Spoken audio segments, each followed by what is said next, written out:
자, 그럼 2016년 9번 줄거리형 재시문 한번 보겠습니다. 제대로 조직된 국가에서 사형은 정말 유용하고 정당한가? 네, 어떠한 판단의 근거가 되기에 부족한 문장입니다. 여기서 여러분들이 캐치하실 수 있는 부분은 뭔가 사형에 대해서 부정적인 얘기를 할 것만 같은 그런 느낌을 받으실 수 있겠죠. 이거는 이제 독해를 얼마나 예민하게 하느냐에 달려있는 문제인데 적어도 그러한 느낌이 든다고 보실 수는 있다 하더라도 그것을 이 글쓴이가 말했다, 주장했다라고까지 생각하시면 안 됩니다. 자, 그 다음에 인간들은 무슨 권리로 그들의 이웃을 살해할 수 있는가? 예, 똑같이 물음을 계속하고 있죠. 주권과 법의 토대로 이루는 권리가 그것이 아니면 분명하다. 네, 이렇게 나왔고요. 법은 각자의 개인적 자유 중 최소한의 몫을 모은 것일 뿐인데 자신의 생명을 빼앗을 권능을 타인에게 기꺼이 양도할 자가 세상에 어디 있겠는가? 개인의 자유 가운데 희생시킬 최소한의 몫에 어떻게 최대한의 것인 생명 자체가 포함될 수 있겠는가? 만약 그렇다 하더라도 자살을 금지하는 다른 원칙과 어떻게 조화될 수 있겠는가? 자, 이렇게 문장이 나왔습니다. 여기서 많은 분들은 사형에 대해서 뭔가 부정적인 얘기를 할 것만 같다라고 생각하신 뒤에는 뭔가 뒤에 어떻게 최소한의 것에 최대한의 것이 포함되겠느냐 이런 식으로 보시면서 결국은 사형에 대해서 뭔가 부정적인 얘기를 계속하고 있구나, 이제 이 정도로 이제 보통은 파악을 하실 겁니다.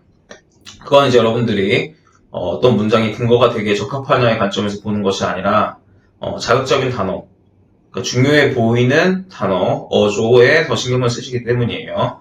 물론 어조도 중요합니다만 사실은 담담하게 여기서 중요하게 제시되는 문장이 있죠. 네, 어떤 문장이냐면 여기 주권과 법의 토대를 이루는 권리가 그것이 아니면 분명하다. 자, 여기서 다른 문장은 다 물음표 문장이고요. 확실하게 이 사람이 한 얘기는 뭐냐면 주권과 법의 토대를 이루는 권리는 그것이 아님이 분명하다고 밝힌 부분입니다. 뭐가 아니라는 거죠? 그 앞문장을 보시면은 인간들은 무슨 권리로 그들의 이웃을 살해할 수 있는가? 살해할 수 있는가 받는 것은 사형이죠. 그러니까 사형은 무슨 권리로 할 수 있느냐에 대한 물음에 대해서 주권과 법의 토대로 이루는 권리가 그것이 아니면 분명하다라고 얘기한 것입니다. 따라서 여기서 여러분들은 예를 들어서 법의 토대를 이루는 권리로 사형은 정당화할 수 없다, 이렇게 나온다고 해도 이게 내가 그렇게 느꼈기 때문에 사형에 대해서 부정적인 뉘앙스가 풍겼기 때문에 그 선지가 답이 될 수 있는 것이 아니라 명백하게 판단의 근거가 제시문에 써있기 때문에 답이 되는 것입니다. 네, 그래서 이 부분이 제일 중요하고 이 부분을 놓치셔는 안 되십니다. 자, 그 다음 이 문단 가겠습니다. 자, 그러니 사형은 권리의 문제가 아니라 딱 나오죠. 1문단 제대로 듣게 되신 분은 권리의 문제가 아니라 나오는 순간에 기분이 좋아집니다. 만약에 1문단에서 그걸 캐치 못하신 부분은 이 권리의 문제, 갑자기 사형이 왜 권리의 문제야, 이렇게 독해가 되시겠죠. 자, 사회가 자신의 존재를 파괴당하지 않기 위해서 시민에 대하여 벌이는 전쟁행위다. 자, 존재를 파괴당하지 않기 위해서 이런 부분들 별로 중요하지 않다고 말씀드렸죠. 어떻게 규정하는지가 중요한 겁니다. 이 사람은 뭐라고 얘기한 거죠? 사형은 전쟁행위다. 뭐가 전쟁행위인지 머릿속에서 뭔가 전쟁을 떠올리시거나 어떤 사회와 개인 간의 치열한 싸움을 상상하시거나 그러실 필요가 전혀 없으십니다.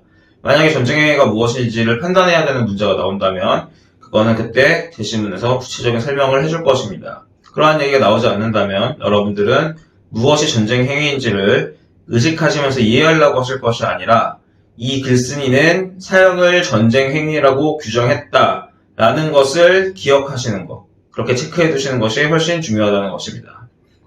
자, 그 다음에 따라서 국가가 자유를 상실할 기로에 서거나 무정부 상태가 도래하여 무질서가 법을 대체할 때가 아니라면 시민의 죽음은 불필요하며 그러한 비상 상황이 아닌 다음에는 한 사람의 죽음이 타인들의 범죄를 억제하는 유일한 방법이어서 사형이 필요하고 정당한 경우가 있을 수 있는지만이 문제가 된다.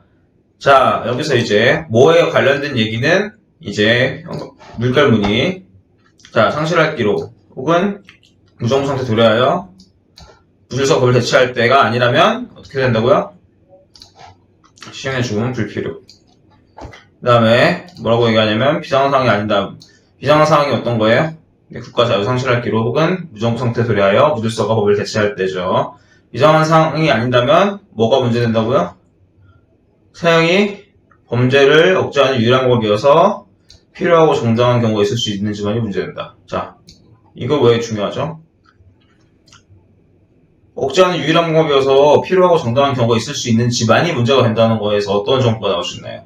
만약에 억제하는 유일한 방법이면 어떻다는 거예요? 사형이 정당한 경우가 될 수 있다는 거죠. 된다는 거죠. 근데 억제하는 유일한 방법이 아니라면 어떻게 된다는 거죠? 사형은 필요하고 정당하지 않다는 거죠.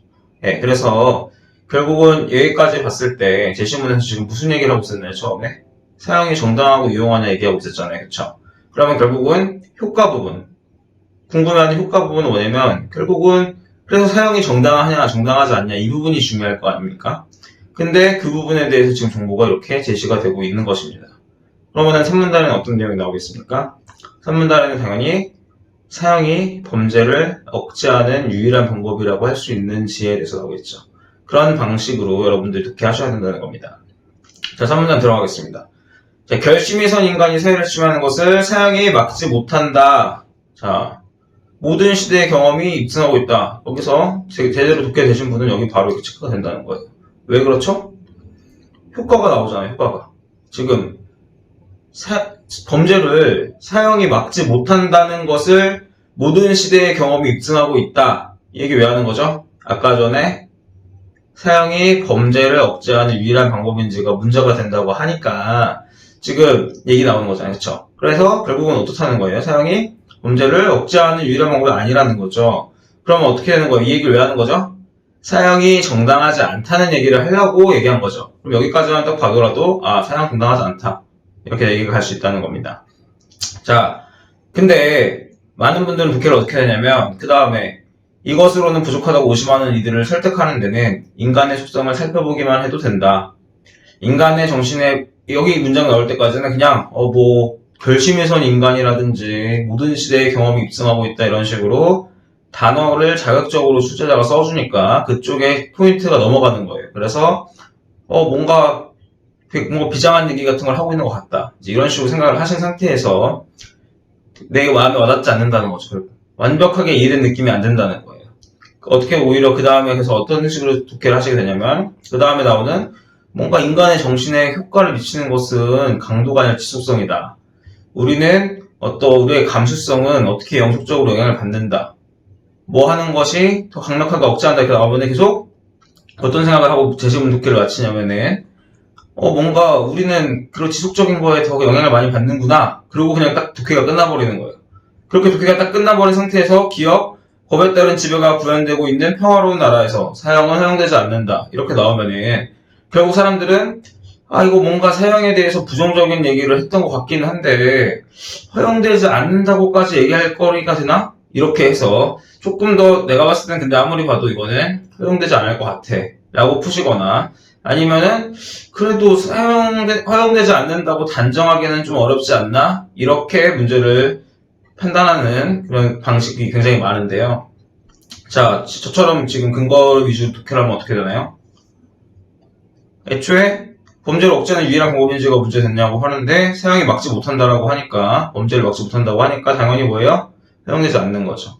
그리고 조금 더 말씀드리자면은 뒤에 자 목격하는 것이 아니라 무섭지만 일시적인 장면을 목격하는 것이 아니라 오래도록 보는 것이 가장 억제한다. 자, 그럼 오래도록 보는 것이 뭐예요? 가판나간 인간의 모습을 오래도록 보는 것은 사형인가요? 사형이 아니죠. 사형이 아닌 것이 어쨌든 간에 범죄를 가장 강력하게 억제한다 이렇게 얘기 나오는데 이 얘기를 왜 할까요?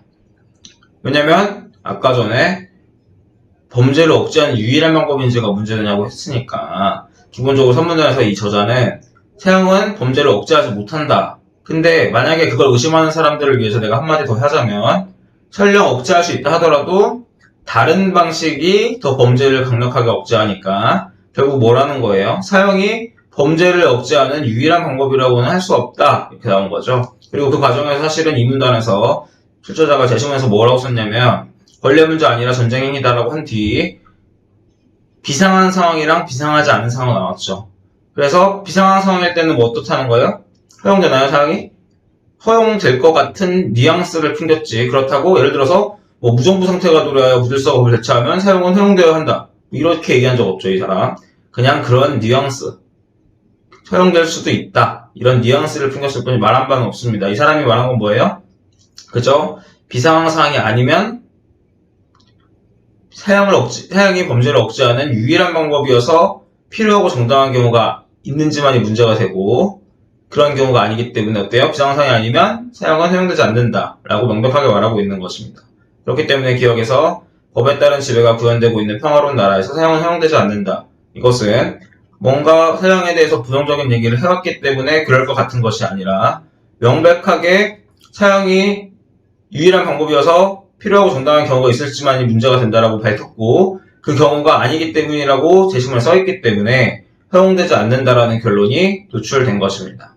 이런 식으로 재심을 읽으실 때 강한 단어 같은 걸 던져줌으로써 출제자는 여러분들의 어떤 이해에 초점을 흐리게 합니다. 그렇기 때문에 자꾸 내용을 이해하시거나 떠올리시려고 하지 마시고 왜냐면 정보가 애초에 너무 부족하거든요. 그게 아니라 이 재심문에서 내가 판단할 수 있는 얘기가 무엇이냐 그리고 선지에서 묻고 있는 결론의 판단의 근거가 재심문에 어디에 나와 있느냐 이런 관점으로 계속 추리 논증에 접근하셔야 합니다.